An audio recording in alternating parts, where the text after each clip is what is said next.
достор салам баарыңарга Кутманбетич Бектур байкенин арты менен жаңы жерлерди көрүп атабыз. Бул жака Тазаров айлап өтүнөбүз азыр.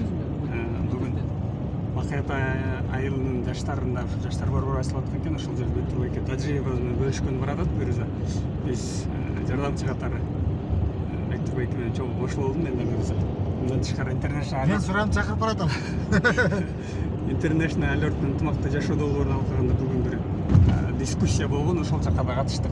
Бектур байкенин арты менен ушул Азастан кыймылдап атабыз, көбүрөөк ыңгырашат деп.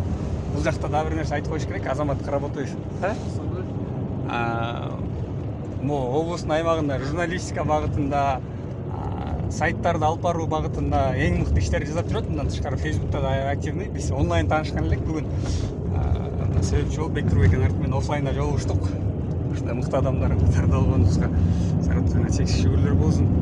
Ошол бүгүн Макеттин жаштары менен жолугушкан баратабыз. Азыр жаштар өсүп өнүгө берсин буюрса. Бектур байке. Албетте.